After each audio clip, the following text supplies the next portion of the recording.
Hi guys, today's lecture about maxillary artery in ENT. As you know, this artery is very important in ENT because it supplies both ear and nose. So, it is the most important artery in the nose and nasal surgery and ear and facial surgery. It supplies nose, deep structure of face and ear also, and sinuses. Now, if we talk about this maxillary artery, as you know, the common carotid artery having two branches. One is internal carotid artery, second one is external carotid artery. At the level of upper border of thyroid cartilage, common carotid divided into two: internal carotid artery and external carotid artery. In some ENT surgery like angiofibroma with extensive bleed during surgery, we can ligate the external carotid artery at the level of upper border of thyroid cartilage here. Okay, we can temporary or permanently ligate the external carotid artery without any complications. Okay, and bleed during the angiofibroma surgery. Okay, now comes this external carotid finally divided into two terminal branches. One is internal maxillary artery, or you can say maxillary artery, and second one is superficial temporal artery. Now we have to focus the internal maxillary artery. This internal maxillary artery is having three parts. First part, from the neck of mandible to the lower border of lateral pterygoid muscle.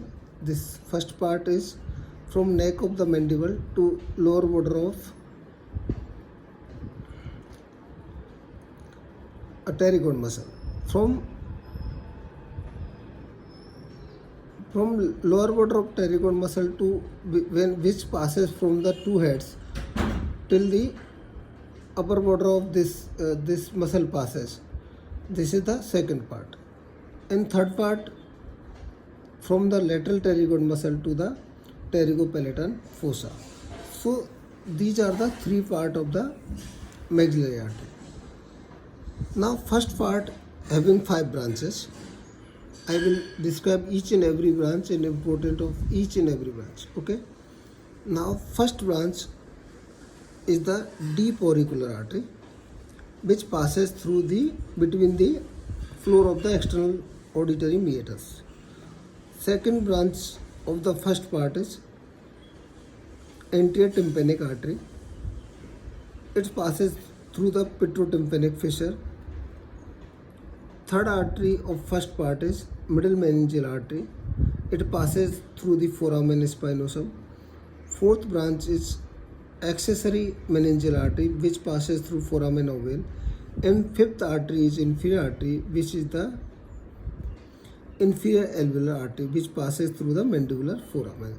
So these 5 are the 5 branches of the first part of maxillary artery. First is deep auricular artery, anterior tympanic artery, middle meningeal artery, accessory meningeal artery, and inferior alveolar artery. These are the 5 branches. I will tell you importance of each and every branch of this in this video.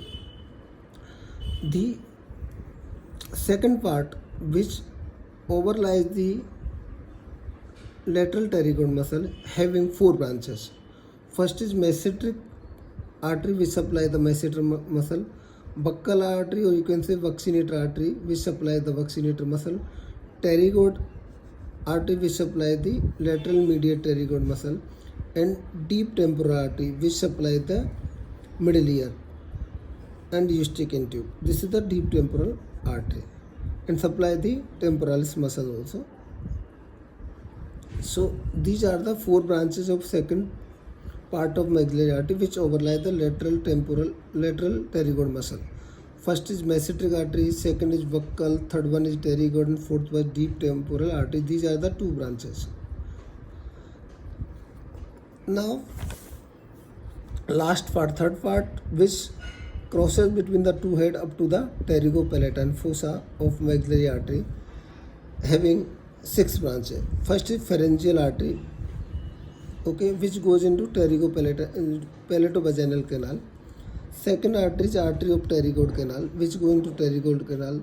Third is terminal branch, which is called spinopalatine artery, also called nasopalatine artery, which we ligate in the epistaxis. Fourth one is infraorbital artery, which go into the infraorbital fissure to the infraorbital foramen.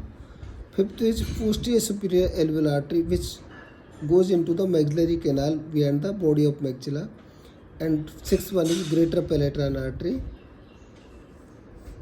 which goes into greater palatine canals. So these are the 6 branches of third part of maxillary artery.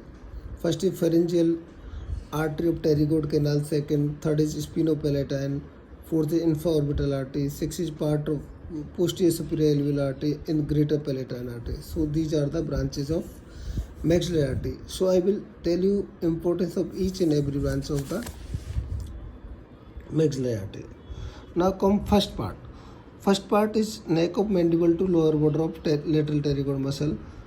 First branch is deep auricular artery, which enter the floor of the external auditory meatus, which supply the skin of external auditory canal and outer surface of the tympanic membrane. So outer surface supplied by the deep auricular artery. Anterior tympanic artery, which goes to the petrotympanic fissure, which supply the inner surface of tympanic membrane. Middle meningeal artery, which finally goes in the foramen spinosum. Before that it supply the in the brain it supply meninges. Before that it supply the skull base bones, middle ear, floor of the middle ear, tensor tympani muscle, and fifth and seventh nerve supplied by the middle meningeal artery.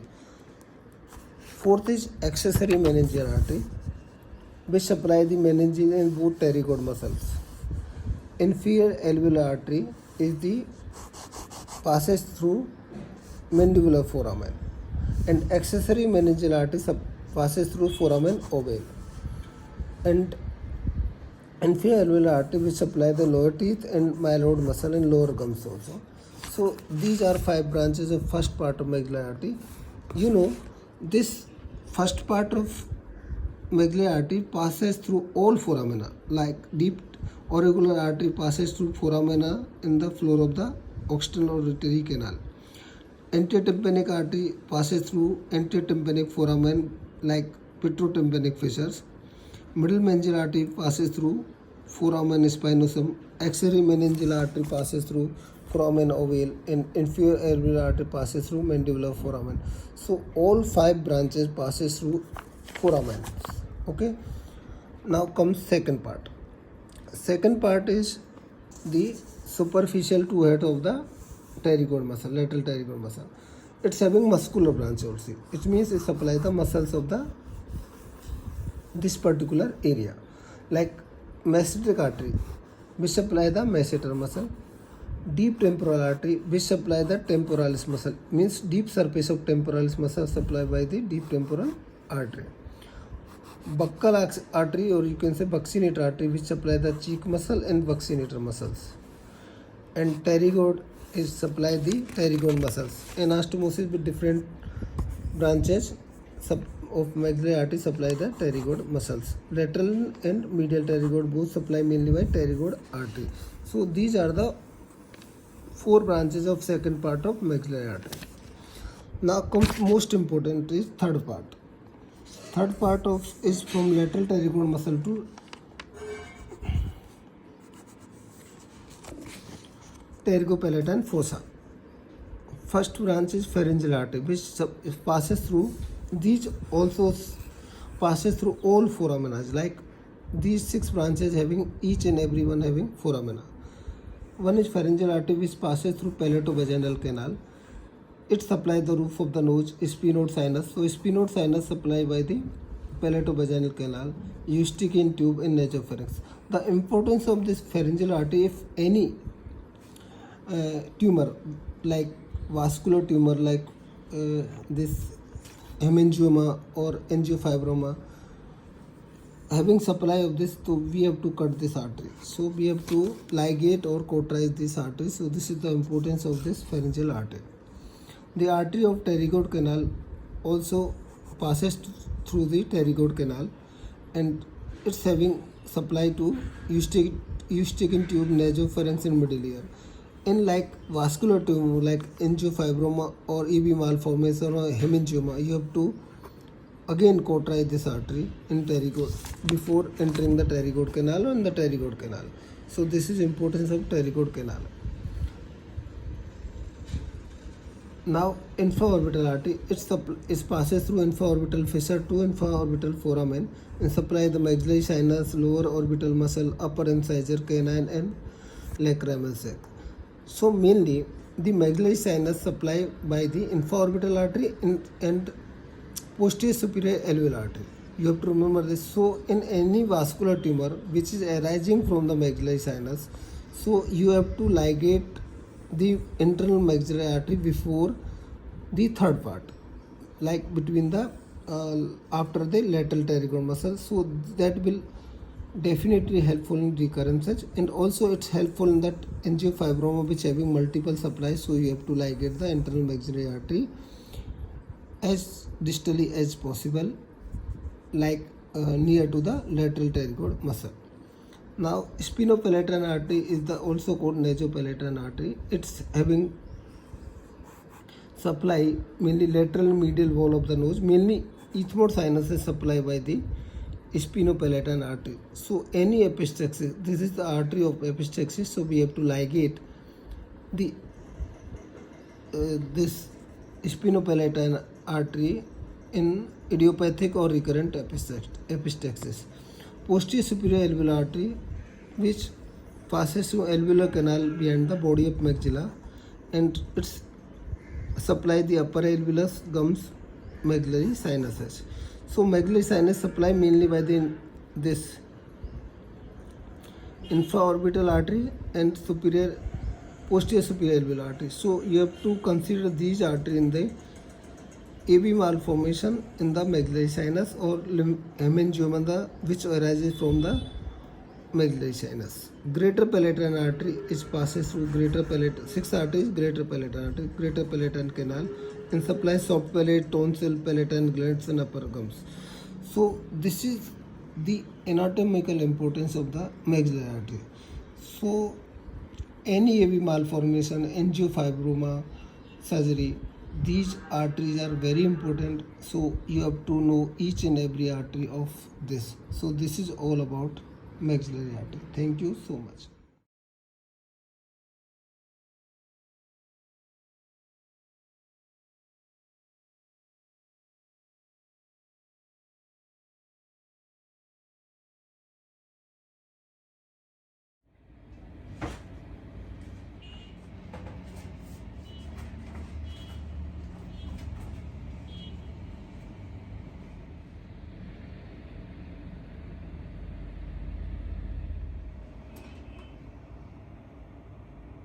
नहीं मैं समझता हूँ.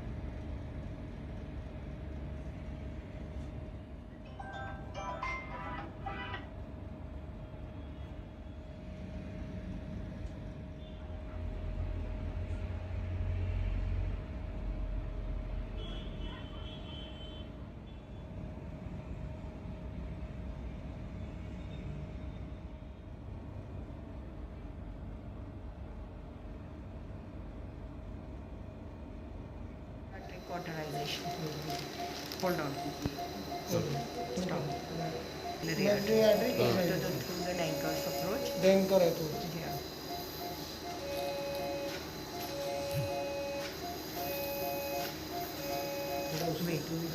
Wait. देखो अभी अच्छा लगे. छोड़. This is posterior wall of maxilla. We have done cauterization of maxillary artery. This is tumor removal. This is Denker approach. So we have removed completely this tumor. You can see there is no mass. This is opening of maxillary sinus widely, and this is Denker approach. And this is we have cauterized the IMA, internal maxillary artery. So there is no bleeding at all. You can see. Okay. Thank Stop. you. IJV we have cauterized this internal maxillary artery after we have removed tumor by Denker approach. So this completely clean cavity. You can see there is no tumor. We have cauterized the pedicle. This pedicle is coming from spinopalatal artery also. So we have cauterized this IMA, spinopalatal, and removed the tumor.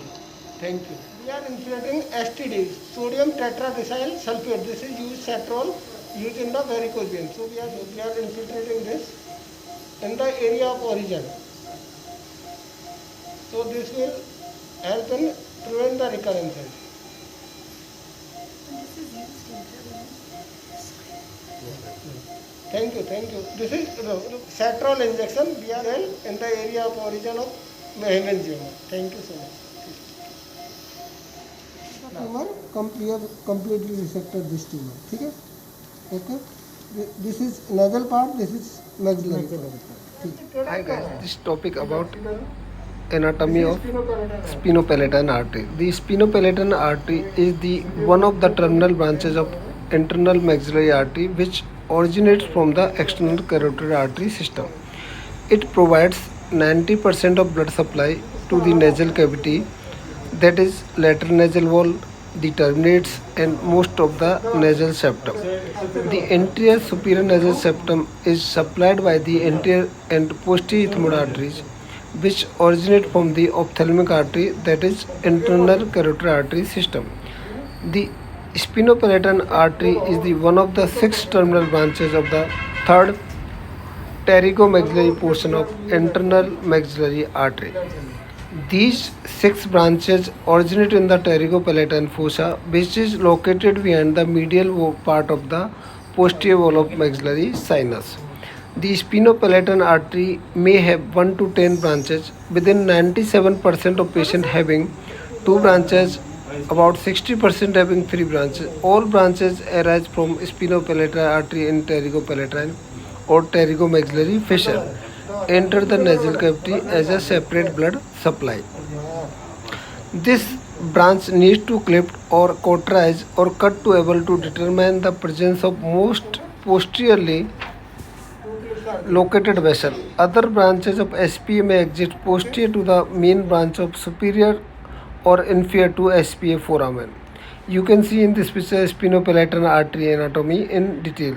So this is needed for ligation of spinopalatal artery in epistaxis. There is recurrent epistaxis. Thank you so much.